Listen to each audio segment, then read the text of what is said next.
Good evening and welcome to the New York State Senate District 37 Candidates Forum. I am Stephen Cohen. I am president of the League of Women Voters of White Plains. Tonight's forum is sponsored by the League of Women Voters of Westchester in cooperation with the local leagues of Larchmont-Mamaroneck, New Rochelle, Northeast Westchester, River Towns, Scarsdale, White Plains, and the Women's Club of White Plains. The League of Women Voters takes no position on candidates for public office or on political parties. The League works to encourage the informed and active participation of citizens in government, works to increase understanding of major policy issues, and influences public policy through education and advocacy. Only the League of Women Voters may record, broadcast, and rebroadcast the forum. The League must broadcast and rebroadcast the forum in its entirety. Only licensed media are entitled by FCC regulations to air portions of this recording. No person or entity may record or use any portion of the candidates forum video for any purpose. This is to ensure that the content of the forum is not manipulated in any way to create false or misleading impressions of any candidate. This forum is being recorded by the League and may be viewed on the League of Women Voters of Westchester Education Foundation YouTube channel. This election season, there are a number of important dates to be aware of. Absentee voting is going on now. Apply for a ballot no later than October 27th, either online or by mail, or November 2nd in person. Mail your marked ballot no later than November 3rd. It must be postmarked by November 3rd. You may also drop your ballot off at the Westchester Board of Elections during business hours. During early voting, drop your ballot off at any early voting center during voting hours. On election day, drop off your ballot at any polling location during voting hours. Early voting this year is October 24th through November 1st. Times will vary by day. Check the Westchester Board of Elections website for the time on any particular day. And you may vote at any of the 17 voting centers in Westchester County. Election day, November 3rd, the polls will be open from 6 a.m. to 9 p.m. You must vote in person at your assigned polling location. And please be aware that this year, your polling location may be different from where you voted in the past. And again, to find that out, check the Westchester County Board of Elections website at citizenparticipation.westchestergov.com or call them at 914-995-5700 or consult, and for information, also consult the League of Women Voters of Westchester website at LWVWP.org. And for information, all the election information you need about what's on your ballot in your election district, you may refer to vote411.com. And now I would like to introduce our moderator for this evening. She is Nicole Benjamin. Nicole is a member of the League of Women Voters, but she is not a resident of Senate District 37. So please welcome Nicole Benjamin. Good evening, ladies and gentlemen, and welcome. My name is Nicole Benjamin, and I am pleased to serve as this evening's moderator. I'll be presenting candidates for the office of Senatorial District 37. Our timekeeper this evening is Mary Kirsch. We are here this evening to hear the candidates' platforms and responses to issues concerning your community. The ground rules for tonight's debate are as follows. The candidates have previously drawn lots to determine the order of speaking. First, candidates are granted 2 minutes for opening statements. At the conclusion of opening statements, candidates will be asked questions previously prepared by the league and questions collected from the community. These questions have not been previously made known to the candidates. The order of responses will rotate between both candidates. Each candidate is designated 1.5 minutes to answer these league and audience questions. Candidates must remain watchful of our timekeeper. Our timekeeper will click a sign on the screen indicating 60 seconds, 30 seconds, and then a sign to stop. Rebuttals. Only 2 30-second rebuttals are permitted per candidate this evening.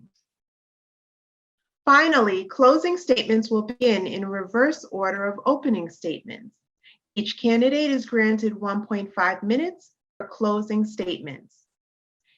In accordance with the league invitation to candidates, no comments of a personal nor abusive nature will be permitted by the candidate and will be called as out of order.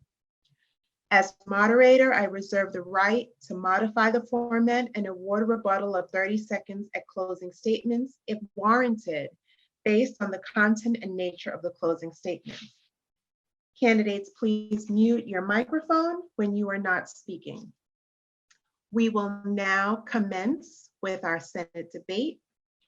We will hear opening statements from our candidates for New York State Senate, District 37, Democrat candidate Senator Shelley Mayer, and Republican candidate Dr. Liviu Saimovici. Senator Mayer, we shall begin with you, and you have 2 minutes. Thank you very much. And thank you to the League of Women Voters of Westchester, the other organizations that participated tonight. Thank you to Stephen Cohn for putting this together. And thank you to Nicole Benjamin for serving as moderator. And I want to certainly thank the audience for their patience. I'm asking for your support for re-election to the Senate for 3 main reasons. 1, COVID requires the kind of experienced, effective leadership I have provided. In the middle of the most significant health and economic crisis of our lifetime, too many of our neighbors have died, thousands have lost their jobs, our schools and families face unprecedented challenges, and people are legitimately afraid of a recurrence. Donald Trump has shamefully abandoned states like ours, and we need leaders in the state legislature who can manage this crisis strongly, calmly, and based on science, not politics. That's my record, that's my reputation, that's what we need. 2, we need someone who rolls up their sleeves and fights for every constituent every day. That's what I've done. I fought for hundreds of people whose unemployment benefits were delayed, got PPE for those on the front lines, helped small businesses, brought testing to our hardest hit communities, gave out masks and food from Yonkers to Mamaroneck to Bedford, worked with parents, teachers, and schools. And 3, after years of gridlock, we have made unprecedented progress in Albany by increasing school funding every year for every school district I represent until COVID hit, in which case we used CARES Act funding to avoid cuts. We passed major election law reforms like early voting, the strongest climate change bill in the country, the Reproductive Health Act, gun safety measures, needed criminal justice and police reforms, and made the property tax permanent. I'm an experienced legislator who knows how to get things done. I'm proud of my record, my energy, and my commitment to the people of this district. I know we have more work to do to ensure all children have access to an excellent education, regardless of where they live, and all families can live and retire in their communities.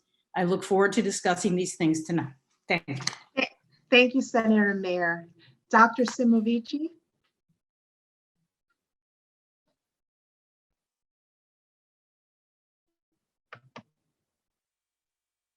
He's muted. Dr. Saimovici, please unmute yourself.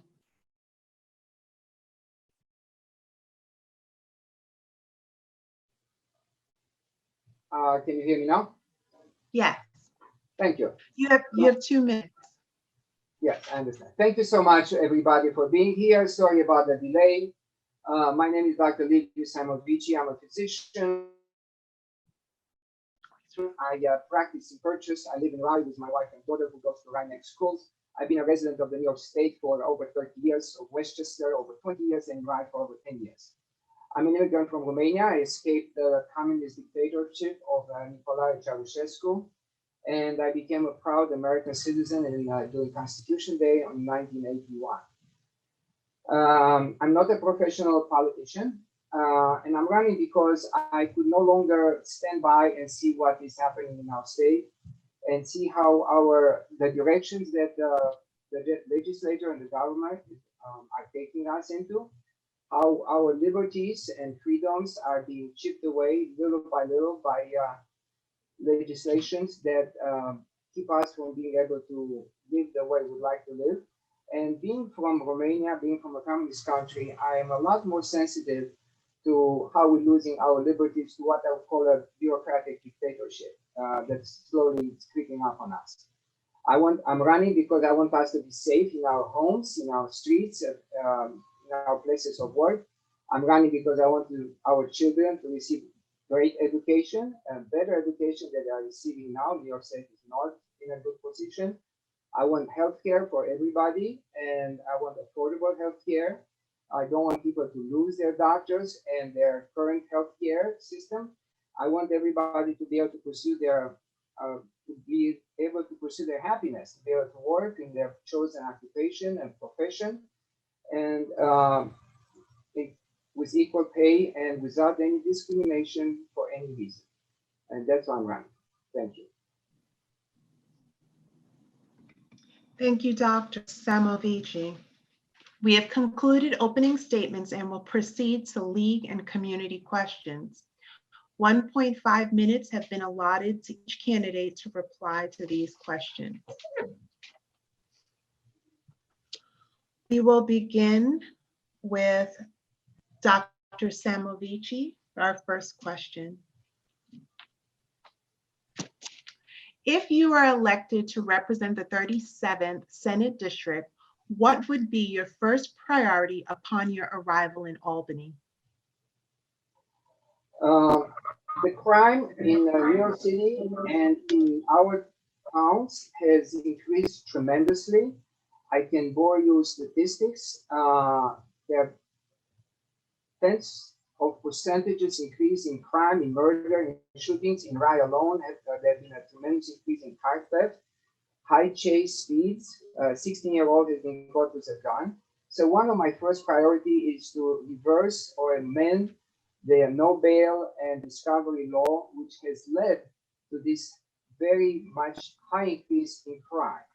I want us all to be safe, again, in our places of work, in our homes, on our streets. I don't want our properties to be burglarized. There were a lot of property loss from these accidents, from these high-speed chases that took place in Raleigh. And New York City, again, that's going to spill over into Westchester. Very, very high increase in the number of shootings, in the number of murders in New York State since this law, the no bail and reform law, was passed. So that will be my very first priority when elected. Thank you. Senator Mayer? Well, I assume we're going to have a question about bail and discovery. It certainly isn't no bail. That's a misrepresentation of the bill. But I'm going to put that aside for now, because the most important thing to do is to help get New York's economy back on track while we protect people's safety. That is what the thousands of people in this district need right now. They need to know they can go back to their job or go back to their school in a safe environment. So we need to do a number of things. One, we absolutely need a new US Senate and a new president that recognizes their obligation to help New York through this problem. We do not have the funding. We are approaching a $14 billion budget shortfall in this fiscal year. So we have tried hard to work with our colleagues to get this money. We've been unable to date. I am hopeful we will be able to, but even when we get that, to avoid cuts to our schools, to our towns, our villages, and our cities, our firefighters and our police officers, our hospitals, and everywhere else, we're going to need to figure out how to fund our economy while we guarantee safety. And this is where the governor has exercised great leadership in using the science as opposed to what we have heard from the president in helping guide us towards a safe opening. And in fact, we have moved strongly in the right direction. But we have to get our economy back on track. That's the job of the legislature with the governor. And I look forward to working on that. And I'd be happy to discuss Dr. Saimovici's other points on bail. The League is dedicated to ensuring that our elections remain free, fair, and accessible. As a senator, what laws would you support to protect and enhance voters' rights in New York State? And do you support increased funding for the State Board of Elections? Senator Mayer. Well, I'm so glad you asked that question, because it wasn't until I was elected and we had a Senate Democratic majority that we finally were able to get early voting, which starts this Saturday, which so many states, including states headed by Republicans, have had for years. So I'm thrilled that we have early voting, and I think it's an opportunity for people to vote safely. I favor no excuse absentee ballots. That will require a constitutional amendment. We passed it once, we have to pass it again and then go to the people. But in the interim, this year, we have the opportunity to request an absentee ballot based on the threat of COVID. I also fully support expanding the ability of people to register as we passed when they're 16 and 17 in anticipation of getting to the point of being able to vote. And ultimately, we are going to absolutely need to fund our local boards of elections adequately for all the tasks they have taken on and which they are doing. But we have moved elections enormously since we became in the majority. We have more work to do. My bill was signed last week that prohibits the changing of the location from the front to the back, for example, of a school during the day of an election. That's the kind of thing that I proposed to ensure that voters are protected. So this is a priority of mine, and these issues have been supported by the League, and I'm so pleased that they are on the right side of these issues. Dr. Saimovici.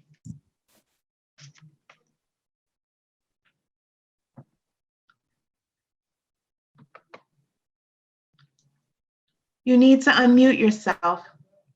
Dr. Saimovici. Dr. Saimovici? Would you be kind enough to repeat the question? The League is dedicated to ensuring that our elections remain free, fair, and accessible. As a senator, what laws would you support to protect and enhance voters' rights in New York State? And do you support increased funding for the State Board of Elections? You have 1.5 minutes. Thank you. I grew up in a country where voting was not free. And I see around the world how more and more people in Russia, in Iran, in Syria are dying trying to be able to vote freely. We cannot take voting very lightly. And fraud is a major, major problem. It could become even a bigger problem if we are not very careful and we loosen up the rules in terms of voting and who can vote. Yes, the Board of Elections should be fully funded. People should be encouraged to vote and have the right to vote. However, voting should be verified with proper ID. And that does not mean discouraging people from voting, quite the opposite. People should be educated to vote, but their votes should be counted properly, and voting should be secured in such a way. I feel that New York State might need to upgrade their voting system, which seems it's a mechanical system. In a way, the mechanical system is safe because the ballots can then be recounted. But we also have to consider whatever technology we have to implement to be sure that in New York State will not happen what happened during the Iowa primaries when they were still counting votes way after the election was over. And I would like to ask, what's the rules in terms of debates? Because I raised my hand earlier and I was not awarded debate. The previous question that Senator asked first. So I would like to know, how do we request this? Not rebuttals, I'm sorry, not rebuttals. Sorry, thank you. Dr. Saimovici, the rules are if you raise your hand, you can request 30-second rebuttal. However, I did not see your hand. So if I'm unable to see your hand on the gallery on the screen, you're welcome to interject and request a rebuttal verbally. Thank you. Senator Mayer, I acknowledge you for rebuttal. Thank you very much. You know, I think we have an extraordinarily safe system of voting. We do not have evidence of fraud. This is a misguided trope that is being passed about. The fact is, New York has done an excellent job in ensuring voter security, as have states throughout the country that have early voting and voting by mail. We don't need IDs. We have already a system that requires you to verify that you are the person who appears or who is submitting an absentee ballot by your signature, which is what New York State has used for years, and it's been an effective way of ensuring there is not fraud. Thank you. Our next question, Senator Mayer. If you are elected, redistricting is likely to occur during your term. What approach do you think New York State should take with regard to redistricting? And how will you work to ensure the process is transparent and fair? I support an independent redistricting commission that is as free from politics as it can be. This is a good example. The district that we are running for is a gerrymandered district that was created by the Republicans for a Republican to win. It cuts 3 cities in half: Yonkers, New Rochelle, and White Plains. It goes from the Bronx border in Yonkers to the Bedford border and the border with Connecticut. That is not the way to draw a district. A district should be drawn respective of the municipalities that are included. It should not cut cities in half. That is not ideal. I'm fortunate that the majority leader and I share them and we work well together. But there should be independent, nonpartisan redistricting, and that is what I have long supported, and hopefully we can move towards that in the coming year. Dr. Saimovici? I absolutely support independent redistricting and not political gerrymandering. So in that respect, I am very much in agreement with the senator, but I want to emphasize the word independent and not political. And you can use my time for other things. This is what I would like to say to this, how I would like to answer this question. Okay. Dr. Saimovici, school financing and budgets have long been of concern, but this subject takes on even greater urgency because of the pandemic and the economic crisis the state is facing. What new thinking would you bring to the table about the state's role in financing education? Dr. Saimovici. I would like to go back to a moment ago that because of the budget, because of the schools, when it comes to schools, budget is very important. The New York State was in a budget hole of about $68 billion before the COVID hit. The schools have not been given the proper amount of dollars that was budgeted for them. Yonkers, Portchester, being some of the localities that were grossly inadequately funded, and the money was not given. The state uses some kind of a formula called the foundation, which I've asked quite a few people to explain, and everybody's kind of like, well, it's very hard to explain. And my feeling is that when something is not transparent, there is a reason for that. The long story short is that the state owes the schools a lot of money. We are number 22 in education K-12, and we're spending $22,000 per student, which is more than California and Florida combined. The average amount of dollars spent per student in this country is about $12,000. We are spending a lot more and we're getting a lot less. We need to improve this, and we need to improve also higher education. We are behind many states like South Dakota, North Dakota, not to mention our neighbors, Connecticut and New Jersey. We're spending way too much money, and we are not getting the education. And the senator has been the head of the education committee while she's been in the Senate, and education has not improved, and more money has been spent. Thank you. Senator Mayer?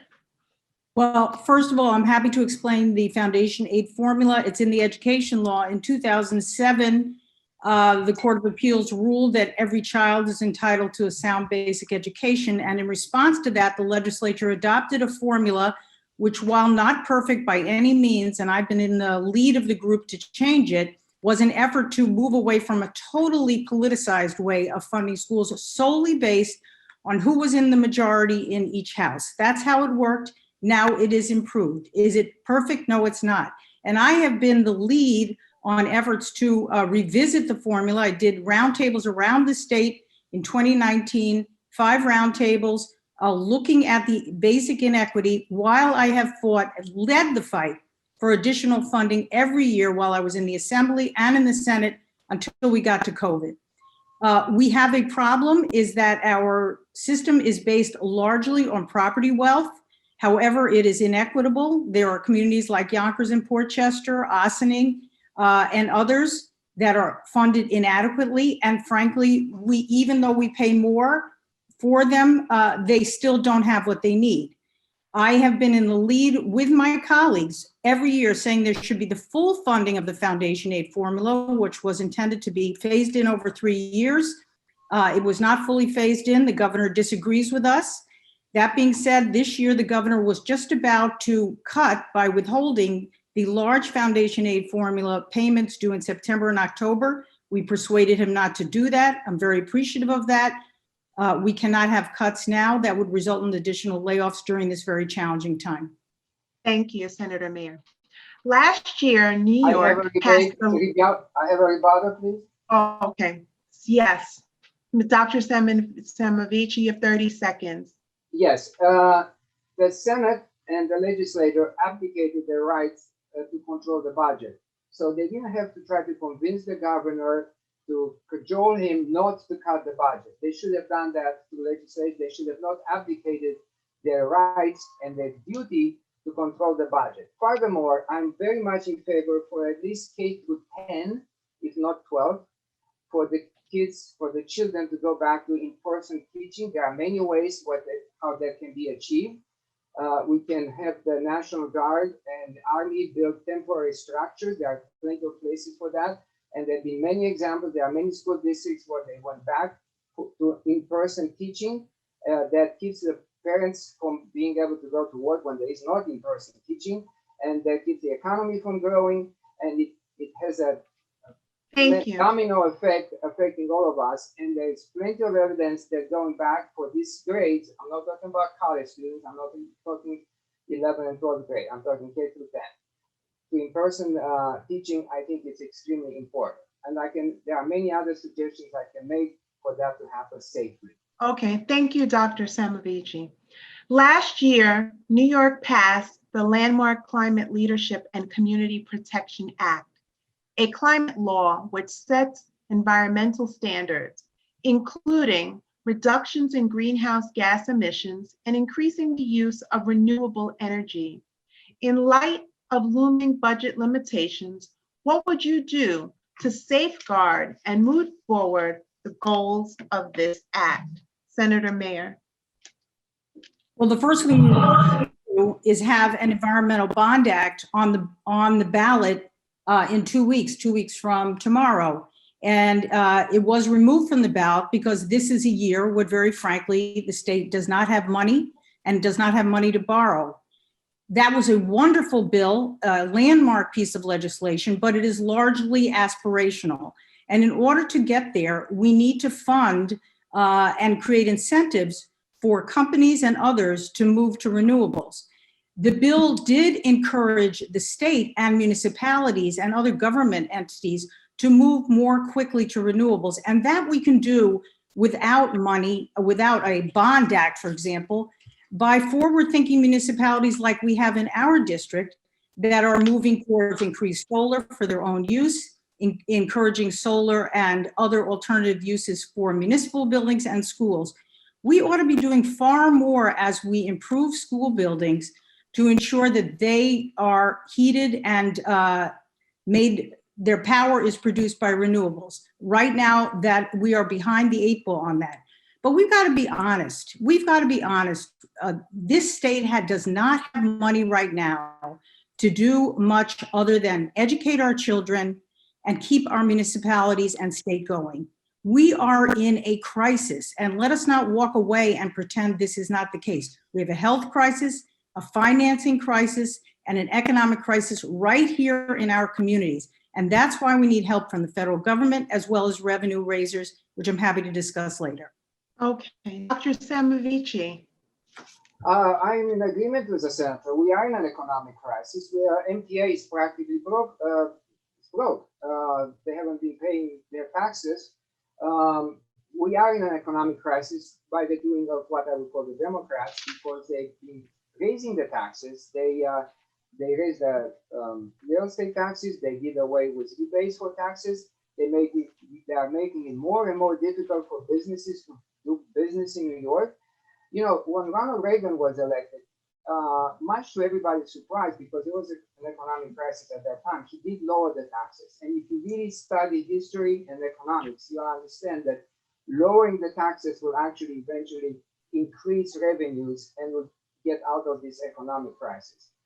I am all in favor of green. I think that pollution is horrible. My father-in-law spent his entire professional life trying to explain to people how pollution is killing, and that actually causes more medical problems. So that's more economical problems. When you have medical problems, you have economical problems, and so on and so forth. I'm all in favor, but the only way we're going to be able to do that is to make New York friendly for business again, decrease unbelievably. Imagine they want to start something where somebody who's going to shampoo your hair has to have 1,000 hours of training, supervised training, to learn how to shampoo one's hair. They're making 40 hours of OSHA training for people who are on construction site. That makes it very, very difficult to find workers to do building. All for green, reasonably in terms of green, we do not need to spend more money. We just have to do it smarter. Thank you. Okay, thank you. Senator Mayer, I acknowledge you for rebuttal. This is your second and last rebuttal. Thank you. I appreciate it. Very important. First place, property taxes are raised at the local level, not by the state. And secondly, we adopted a permanent property tax cap to disincentivize municipalities from raising taxes. But the real tax problem for people in Westchester is the Trump SALT deductibility limit, which actually limits our ability to deduct property taxes or other taxes above $10,000. That was a punitive measure that has caused great harm for our community. It ought to be undone, and that should be a priority so that property taxes can be deducted on your federal income tax return. Okay, thank you. Can I have a short rebuttal? That will be, if you would like to rebut, that will be your last rebuttal. Yeah, very, very short though, this one. The senator keeps talking about President Donald Trump. This is an election for the New York State Senate District 37. We have our own problems. We need to solve our own problems, and New York State needs to solve its own problem. We cannot go cry baby and ask for money from the federal government because we don't know how to manage our finances. Thank you. Okay. What is your opinion on the state's new bail reform law and amendments? Senator Mayer. I'm glad the question was asked. So in January or early in this year, the legislature passed and the governor signed two important pieces of legislation: bail reform and discovery reform. Did not eliminate cash bail. They limited the application of bail to serious crimes because people were being jailed simply because they didn't have money when they were charged and before trial for crimes that were not deemed serious under the penal law. This was an important step forward in having greater equity for people who had not yet gone to trial, had not been convicted, and should not have been based on their ability to pay. Because if you go to jail before the trial for a non-serious crime, you are losing your job, sometimes your housing, sometimes your kids. So we made a very strong effort, which I strongly supported, to have bail apply in serious felonies, violent felonies, and not in nonviolent felonies or in nonviolent crimes. When we heard issues after the bill was passed, having met with the police chiefs throughout Westchester, as well as citizens, as well as police unions, there were things, as in most legislation, that require change. One of them was repeat offenders who were charged with a Class A misdemeanor of damage to person or property on a second occasion. When that happens, we change the law. We improve the law. We added that to the kind of crime where bail can be set. So we made a step forward for equity. And then when we heard there were modifications that should be made, I was a strong proponent. We heard them and we made them. Thank you. Dr. Saimovici? Fairness in everything in life is very nice. And if somebody were to be arrested for a misdemeanor or a small crime and they'll be put in jail and not be able to afford bail, I can see where that could be an issue or something, could be a consideration and a desire to rectify something, especially if it's a minority and try to be, as you know, everybody to be equal under the law. However, this law was passed in such a way that there could be 6 misdemeanors or 6 arrests and the person would go back free. So I'm sorry, but the Senate should have been, and the legislature and the government should have been more aware of this, should have discussed it with the police and the judges. The judges had their hands tied. They could not do anything because the law said you got to free them. There are many cases where there was a young child who was caught in a car chase. They were stealing cars in Rye. 6 times he was caught and had to be released. Car theft is not exact. And when he was caught the last time after he damaged a monument in Rye, he had a gun with him. This is not something that we made a mistake and now we're going to correct it. This demoralized the police who felt that they were putting their life and limb at risk to arrest people, only for them to be like a turnstile and let out again. And the judges were just as frustrated as the police because they could not do anything. It's nice that they're trying to change now, but I still think that this should be a much stronger law. Maybe giving somebody one chance and that's it. Thank you. Can we do more to prepare released prison inmates for the outside, quote unquote, such as vocational training, resume writing, and job searching? It seems this makes sense to prevent recidivism. But little is being done now. What more actions do you suggest? Dr. Saimovici. When you say little is being done, can you hear me? Yes, I can. I'm sorry. When you say little, I'm not sure what you mean by little. I don't know how many millions of dollars you mean, or what services you mean that are not inadequate, what services are there that are so-called little. Yes, I definitely believe that keeping people who come out of jail from going back to jail is a very, very high priority. I believe the education should start in jail right away. I've heard of a person who was released recently after serving 20 years for a relatively small theft. I said we're not going to talk about President Trump, but there was jail reform initiated at the federal level. And yes, I donated for charities for mothers whose children who came out of jail who need to be reformed and learn how to go back into the society. I'm all in favor of spending. Again, the budget is a crisis right now, but as much as we can, vocational, professional, anti-drug programs should be, especially anti-drug programs, should be very much put in place and pushed on those people so that we keep them from going back to jail. Thank you. Thank you. Senator Mayer. Well, you know, within this district that I'm very honored to represent are 2 prisons of the state prison system, Bedford and Taconic. Bedford is a maximum facility for women. Taconic is a lesser facility. And in both facilities which I've been to visit, and particularly their job and other opportunities for people to get skills, particularly at Taconic, we absolutely need to invest more heavily. And I'm very proud of the work of the Bedford community, which has adopted the women in these prisons by giving them support, particularly during COVID, when they were at enormous risk, as well as correction officers, because frankly, DOCS, the State Correctional Facility Agency, did not do enough to protect them. But that being said, I'm a strong supporter of the BARD program that's in both Bedford and Taconic, giving the skills needed so people can actually finish college and then when they leave, get a job, as well as both the cosmetology and other programs that I visited. These are the paths out, and so many women have turned their lives around in these facilities. We need to give them a chance when they get out, and I'll continue to work on that as I've been a very strong proponent of it. Thank you. Recent events have highlighted that systemic racism in this country is real. What are your specific plans to address racism in your district and to support equity for all of your constituents? Senator Mayer.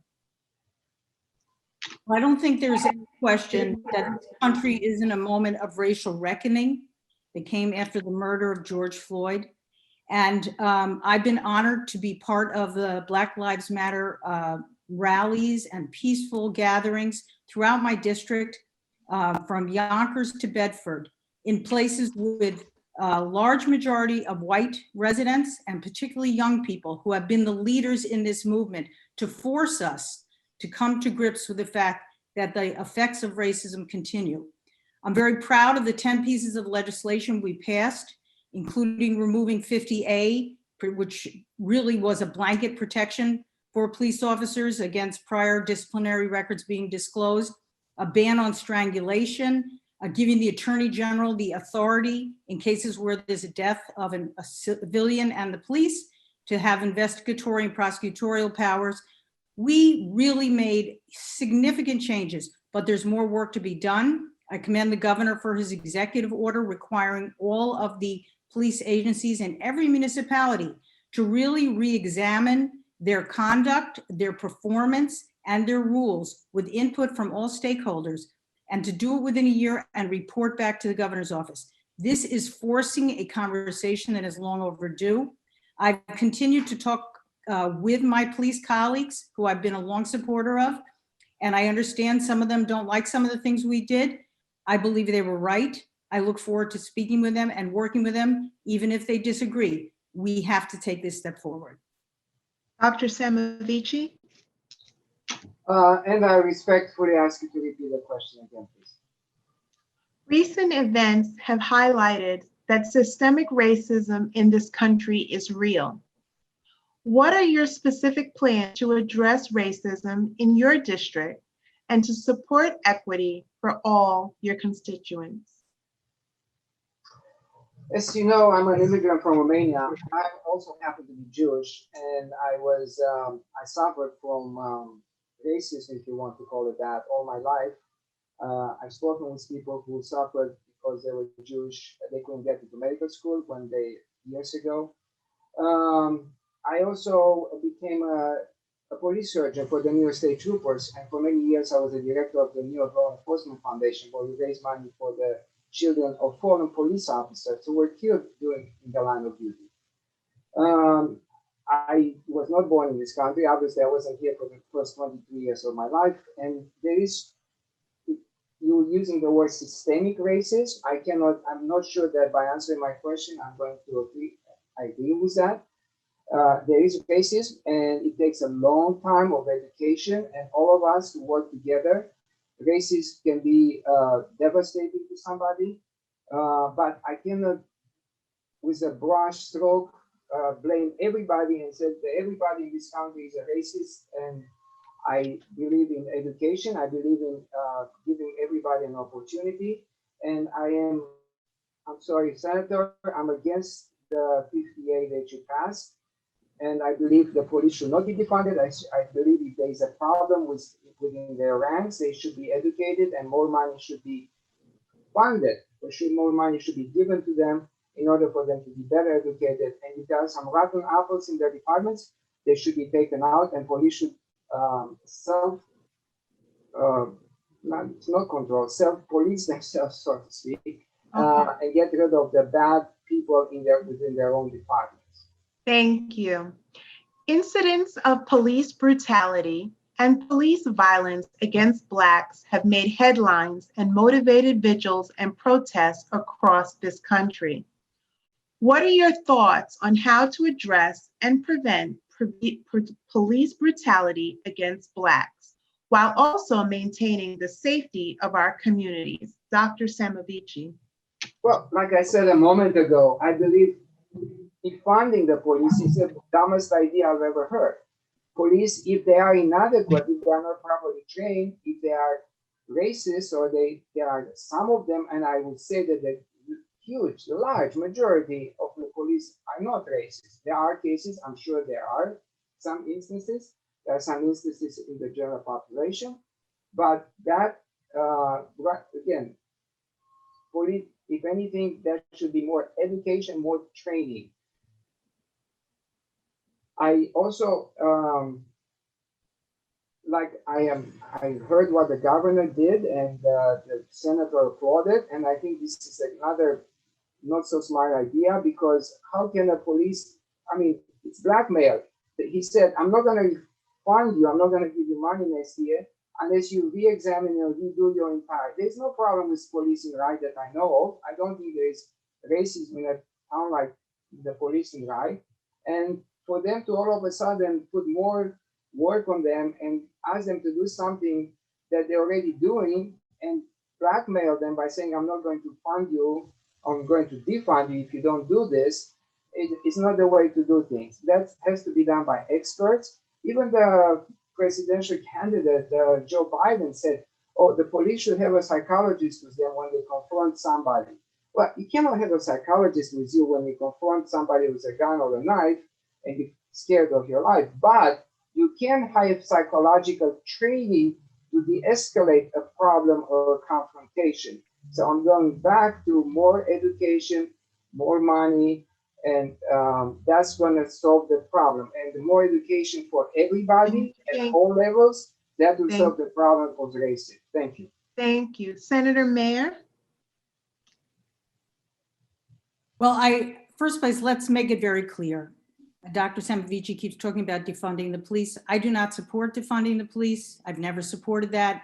I'm a strong supporter of our police, and I know that our communities need effective policing. But there is absolutely a reason that we can improve policing, and that's why I gave the governor credit, because if you've attended some of these meetings of these police community conversations, you will hear firsthand that there are constructive ideas from people in the community, from experts, from lawyers, from judges, all of whom have to be on the panel as established by the governor. That being said, the other bills that we passed this year are so important to try to change the culture of the police relationship, particularly with communities of color, that we are proud to represent in our district. For example, we required the Attorney General's office to be a repository of effective policies, moving towards more uniform, sophisticated policing policies. Right now, every department has their own policies. We criminalized chokeholds. We made them against the penal law, which is an effective way to deter conduct that should not be authorized. We required reporting requirements when there is use of force incidents, as I described, with the Attorney General having the exclusive authority when there is a death.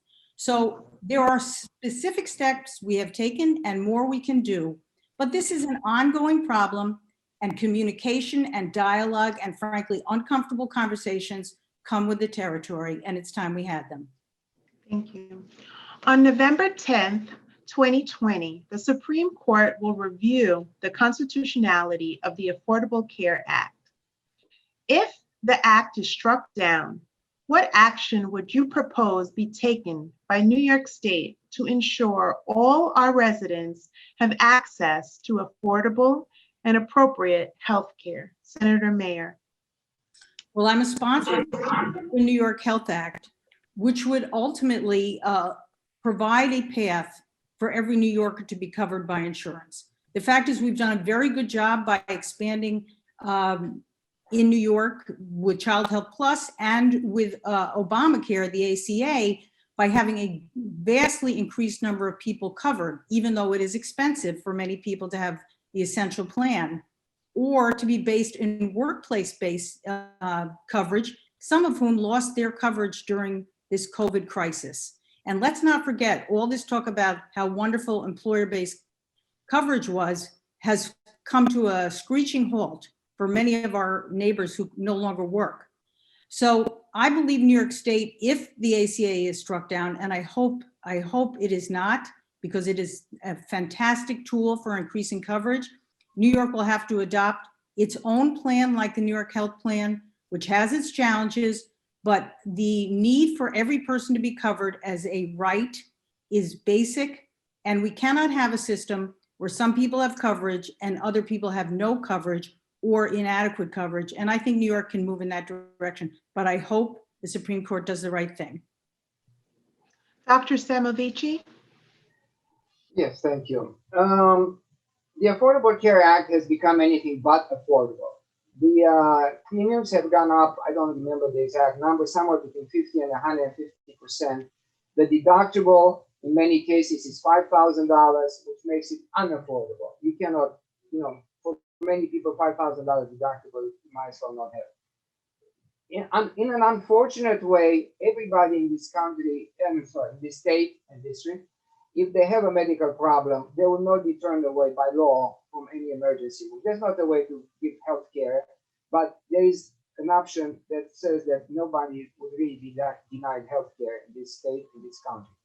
I grew up in Romania in a socialized healthcare system. I've been exposed to other socialized healthcare systems. I can give you an example from my desk as an ophthalmologist. When a tourist from London came, after waiting 3 months in London, I diagnosed her within seconds with a herpes infection in her eye. Should have gone blind, and she waited another 3 months to get her appointment with the ophthalmologist. I've seen other socialized systems as the VA system was a socialized system for that matter. When I was in medical school, there was a socialized system in Israel. My father had to see 60 patients a day without help. A single payer, it's really socialized or communist or whatever you want to call it, nationalized medicine, and having a single payer will keep you from having your doctor, from having your insurance. You have to wait weeks to months. Imagine having a sick child and not be able to see the doctor. Another fallacy or not truth about the Affordable Care Act was that you'd be able to keep your doctor and your insurance. That is obviously not true. And insurance companies are pulling. One of the things that I would recommend is to allow insurance across states. That would develop competition, and that would allow lower prices for everybody. And yes, everybody should be. And one more thing, really quickly. No. Dr. Saimovici, you're out of time. Because of their medical bills. Our next question. I'm done. Marijuana legislation will likely come up in the next Senate session. Where do you stand on the legislation of recreational marijuana use? Dr. Saimovici. I have to admit that I'm not that favor. I never used, and I'm not in favor of it. I'm not that familiar with all the consequences of legitimizing for recreational use. We do have a problem already with overdosing and drug abuse, and I think we should be more concerned with that and try to stop that than worry about or try to pass more legislation for bringing yet another drug to be easily available. We have problems with death from drunken driving. So in general, I am not in favor of it. Medical use is another story, and actually, unfortunately, because it has such a bad connotation for recreational use, CBD or marijuana for medical use can be actually should be studied more and used appropriately in the medical field. Overall, again, I am pretty not strongly, but I'm generally against it, period. Thanks. Senator Mayer. We strongly considered the bill last year to legalize recreational marijuana. We already do have a medicinal marijuana program, which I think needs improvement. I have had reservations about legalizing recreational marijuana because of my position as chair of the Education Committee, hearing from principals, teachers, social workers in schools in our district. I also have heard from a lot of people who strongly support it and believe that the time has come that with restrictions that would be imposed under the bill that was under consideration, it is an appropriate way to move forward and to put New York in sync with other states and to limit the amount of unlawful behavior already involved in the sale and distribution of recreational marijuana.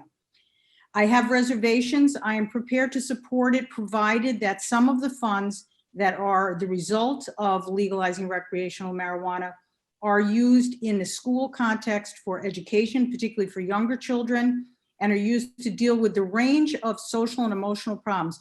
You know, prior to COVID, I heard from superintendents throughout the state in my travels around the state that the #1 challenge at that time was the mental health of our students and our children, from young children to high school age.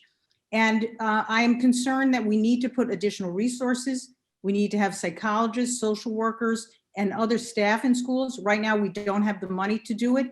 And in COVID, we have even less of the money to do it. So if marijuana comes to the floor and there is funding for education, I would be prepared to consider it. Thank you, Senator Mayer. Affordable housing is a serious problem exacerbated by the current crisis. What actions would you suggest the Senate take to address this issue, Senator Mayer? Well, the first issue, we have a short-term crisis right now with a problem with evictions. We had an residential eviction moratorium until October 1st. It does not proceed after that, except if you can show that your failure to pay or your inability to pay was COVID related. We really are going to have to extend the moratorium on residential and, in my opinion, on commercial evictions until we are finished with this pandemic or we're out of the state of emergency. That being said, we do not have adequate affordable housing in Westchester. The county executive, George Latimer, has produced an excellent report showing that we simply don't have the stock of affordable housing in communities throughout our district. You know, if you look in Portchester right now, I dealt recently with a fire and the displacement of about 16 families who simply could not find substitute rental housing that they could afford based on their salaries in restaurants and in other kinds of jobs in Portchester. We need to have an increased stock of affordable housing. I believe the state should, in post-COVID, bond to increase the supply of affordable housing, and that we should have additional requirements of affordable housing in new developments throughout our community, particularly in our cities of Yonkers, New Rochelle, and White Plains, and anywhere else where there is large-scale market rate housing going up. We are going to be a county of only rich and poor people if we do not create more affordable housing.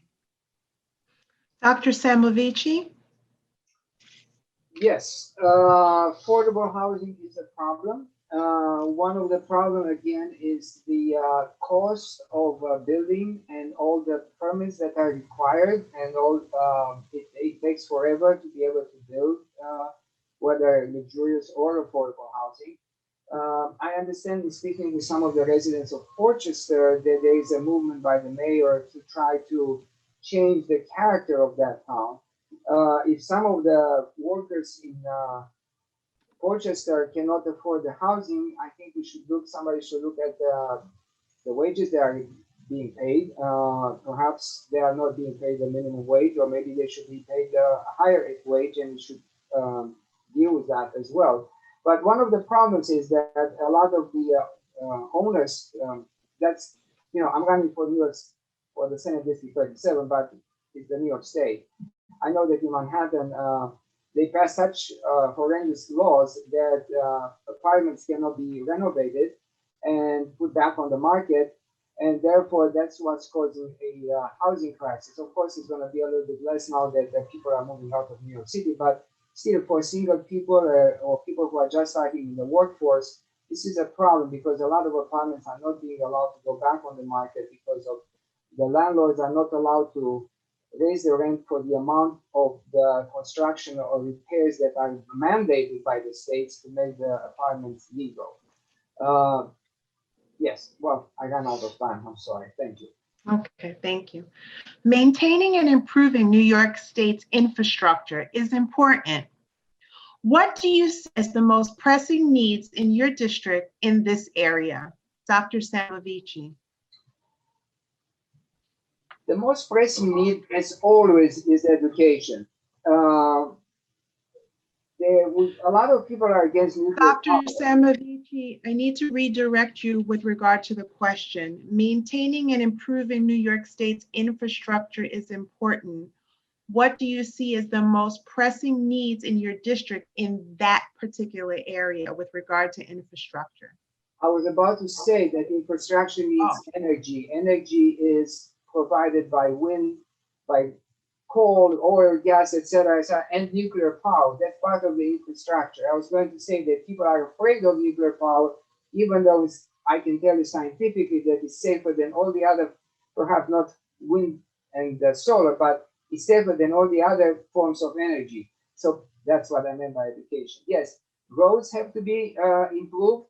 I don't know what's going on in Albany. I don't know who's reviewing the work that's being done, but if you drive on 995 north around Larchmont, around exit 17, when they did away with that toll plaza and they put the new concrete or whatever it is bottom, it's like driving a boat. The road is totally not flat, and that should not be allowed in the New York State. I mean, mountain roads higher up in the mountains is certain that's flatter than this.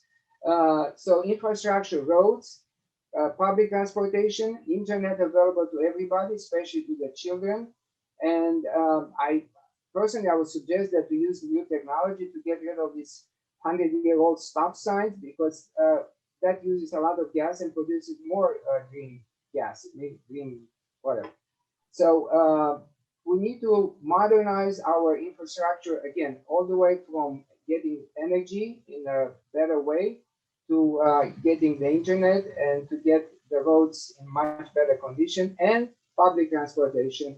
I'm not at all happy with the trains on the Metro North. I've been on them many times, even the new trains. The ones on the Hudson line are much better than the ones, I don't know if you chose the ones on the, I'm sorry, I ran out of time. Yes, transportation, energy, roads, and internet. Thank you. Senator Mayer. Well, I think infrastructure pre-COVID was one of the most important things that we could invest in. One, we need to invest in our roads and bridges. All over the state, our region had been shortchanged. I've worked very hard to change that. After many, many years, I was able to get that mile of 684 repaved after over 25 years. And together with the governor's office, the money was split. We were finally able to get a repaving done of a 1 mile stretch because I fought for it. And I went to the DOT and I went to the governor's office and I worked with my colleagues. And this week I have Senator Tim Kennedy, the chair of the Senate Transportation Committee, coming to our district to look at the needs of our district and how we're going to move forward in this COVID environment where we don't have the money for infrastructure and yet we need to do it. The MTA is an important part of our infrastructure investment. It is about to go broke if we don't get federal money. The idea that Dr. Saimovici would call us crybabies for saying that Congress should do the patriotic thing in helping another state in need, as we have done state after state, whether they had hurricanes, whatever need they had, we stepped up. We need Congress to step up and help the MTA in order for New York City and the New York region to retain its infrastructure and to grow and build and create jobs for our neighbors. So many of our neighbors in the unions that built this area are now out of work. And our job will be to help find mechanism for them to get back to work and invest in New York State's infrastructure. New York State is in the middle of a financial crisis, exacerbated by COVID and the threat of reduction of federal funding. What advice would you give Governor Cuomo on how to address this financial crisis? Senator Mayer. Well, the first thing, if I have it, the day after we did the budget, I got on the phone with Senator Schumer and Senator Gillibrand's office after they passed the CARES Act and finally, and gave us a substantial amount of money that helped us avoid cuts in education, is to say, what can we get in the next bill? And I've been working closely with them as well as our congressional representatives. And as I said earlier, we need the Senate to help us. The governor has held off, except some withholding, on making cuts until we see whether we can get some federal money. But even if we do, I believe we're going to need other sources of funding as well.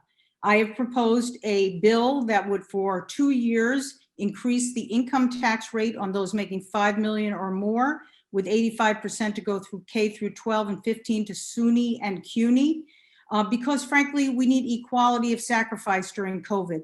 In our district, you'll see it firsthand. Those making 50, 60,000 or a year or less have suffered so much economically. And those at the top end have had inconvenience and difficulty, but of a whole nother nature. So we need to equalize or make the sacrifice more fair. And thirdly, I support full gaming in the downstate racinos, Yonkers, and at Aqueduct. That would be an easy way for the state to get money without taxation. And there are other good revenue ideas. I've been on the revenue committee set up by the leader to consider options. And as soon as hopefully after the election, and we see with a new Senate that we get some money, I'll be back working on the other revenue ideas in order to get our state back on track. Thank you. Dr. Saimovici? You still haven't pronounced my name. You still haven't pronounced my name. It's okay. It's unusual. The people that are making $50,000 and $60,000 a year, and even the ones who make even more, have suffered tremendously from COVID because the government shut down the state more than he should have. There is a unfortunately, this COVID situation has gotten politicized and is affecting obviously the budget. Let me say it again. New York State had a $68 billion budget hole before COVID. The governor also sent a lot of sick patients back to New York, mandated that they go back to nursing home without being tested for COVID while they were still in the hospital being treated for COVID. This has also created a lot of pain for the families who lost loved ones. And by increasing the number of COVID patients, it created more economical problem. I said it before, the state was in trouble before COVID because of the high taxes and the extreme regulation. The state is losing people. So unless we turn this thing around and we lower the taxes and somehow and create regulations that will make it New York State a business friendly, is one of the least friendly states in the United States. We are not going to increase the tax basis, and we are not going to get out of this financial hole. So this is what my suggestion is. We turned away at one point. Ocasio-Cortez managed to get away Amazon from Long Island City because she thought we were going to give Amazon money. No, Amazon was going to get a tax break, and they were going to bring thousands and thousands of jobs and revenue to New York State. So we need to be a lot smarter about who we want and how we get business in here. Thank you. Thank you. Our last question. Since in-person meetings and forums are not easy to hold, how do you plan to engage and connect with your constituents? Senator Mayer. Oh, actually, Dr. Saimovici. Thank you. If you could restate if you could state the correct pronunciation of your name for the audience. Dr. Saimovici, and I'm sorry that my background doesn't show the full name. It's Saimovici, and I'm on the Republican and Conservative lines. Thank you. Okay, thank you for restating your name. Okay, I know it's a Romanian name, so a little unusual. Well, fortunately, we do have internet, and if the election board would provide us with emails of the people, or if people provide us with their emails is a very easy, very inexpensive and convenient way to be in touch with everybody. Personally, I believe with masks, and by the way, to be sure, even though I'm a Republican and a conservative, I have strongly advocated the use of masks back in February when Dr. Fauci and the AMA was saying, do not wear masks. That was a big, big fallacy because, first of all, people don't get masks from the same channels that hospitals and healthcare workers get masks. They get them from CVS, Duane Reade, and so on and so forth. Second of all, if people wore masks and there wouldn't have been so much COVID, the healthcare workers would have not needed so many, there wouldn't have been so many people in the hospital and so many people sick. But again, going back to how I would communicate with my constituents, again, I'll call press conferences, and I see reporters are attending press conferences with distancing, social distancing, and masks. And I would hold town halls again in the proper, safe way. And I believe that, again, people are being scared out of their wits with numbers of the number of viruses going up. However, the numbers of hospitalizations and death are going down, and there are treatments on the horizon and eventually vaccines. I believe more in treatments than in vaccines. So therefore, I don't find it so difficult. I wish this thing was actually in person rather than online, but I don't think it will be a problem at all communicating with my constituents. Thank you. Thank you. Senator Mayer? Well, I would keep in touch with them the way I have the whole time, which is that I've been out in the community at food banks, at places where tests were being given, at mask distributions, at group homes, almost all the group homes for the intellectually disabled in our district. I went to ensure that the staff there knew how supportive I was during the height of COVID. Meeting of residents this weekend, meeting residents concerned about some safety issues in Yonkers. I was at Rye High School in person. I was at the Westchester Land Trust. I'll be in Eastchester on next Monday or later this week. Almost all the time throughout the height of COVID and now, I'm out in the community hearing from people and talking to them. In addition, I personally call and speak to many of my constituents on the phone, particularly those who are upset with things. People who know me know my style. I am not afraid of disagreement. I am not afraid of respectful conversation. I've appreciated the opportunity to represent people who have different ideas than I do. But I think the point is, if you engage across the board, for example, we've met with the police unions, we've met with the police chiefs, we've met, I've gone to the, as I mentioned, the criminal justice and police reform meetings. So out there in the world of real people's everyday struggles, people who have lost their jobs, people who are trying to feed their kids, make it through this school situation, you got to talk to them and meet them. And I've been so very fortunate to have had that opportunity. Thank you. We have concluded our league and community questions and will commence with closing statements. We will begin in reverse order of opening statements.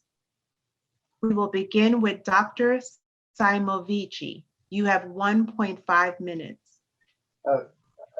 Thank you, Nicole, Ms. Benjamin. I'm not a professional politician. I'm a physician. All my life, all my professional life, I should say, I've been using my skills that I learned in engineering schools in solving problems. I use my medical skills as a doctor to solve people's problems, to help and heal people. I'm running because I believe that we should vote, not because we are not because we are in a certain party, but we should vote for the proper issues that we see. If you elect me, you will not get a professional politician. I'm not beholden to any special interests, special groups, lobbyists. I don't have any secret agendas. I want to restore New York State to the greatness that it, to its previous glory that it had. It's called the Empire State after all. I love New York State. I want to be proud. I want everybody to be proud again of New York. I don't want to hear people leaving New York because they can't stand it here anymore. And that's what I want to do for everybody, all, not just the District 37, but the entire New York State. I thank you all for listening to me. I'm putting up with my accent and my name and the delay. And may you and all your loved ones be blessed and kept safe. Thank you. Thank you. Senator Mayer. Well, thank you, Ms. Benjamin. Thank you to the league and the other sponsors. Thank you to my opponent for appearing tonight. I want to put my election and the other state and national races in context. We are at an extraordinary moment in our country, and we would be sort of missing it if we didn't say so tonight. I was elected in the spring of 2018 in a special election. My opponent and her Republican conservative allies spent millions trying to defeat me. But we had real people power, over 3,000 engaged supporters who wanted to have their voices heard so that the New York State Senate would deliver for every New Yorker. They were tired of decades of Republican-led obstructionism and wanted someone who would listen and respect every opinion, but not be afraid to move New York forward on election reform, on climate change, healthcare, gun reform, and other critical issues that had languished for years under the prior leadership in the Senate. We were elected to deliver, and we have, passing important legislation and budget priorities, much of it long overdue. But in this crisis we face, with a pandemic, a recession, and a president who can't separate fact from fiction, we have so much more to do, and we need leaders who share our values and know how to get things done, who are not afraid to go out and talk to people, meet with people, and then try to fix their problems. So I ask for your support, for your vote, so I can continue to work, to lead, and to represent your voices. That is a privilege and an honor, one I work for every day. Thank you so much. Our debate has concluded, and on behalf of our host, Stephen Cohen, President of League of Women Voters of White Plains, our timekeeper, Mary Kirsch, the local leagues, Larchmont, Mamaroneck, Northeast Westchester, New Rochelle, Rivertown, Scarsdale, White Plains, the Westchester County League, and the Women's Club of White Plains. We thank you, the audience, and our candidates for your zealous debate on the issues of this evening. Don't forget to vote on Tuesday, November 3rd. Polls are open from 6 a.m. to 9 p.m. Early voting for Westchester County begins Saturday, October 4th to Sunday, November 1st. Postmark your absentee ballot by Tuesday, November 3rd. Thank you all and have a good night. Thank you. Good night. Thank you all. Good night. Good night. Thank you.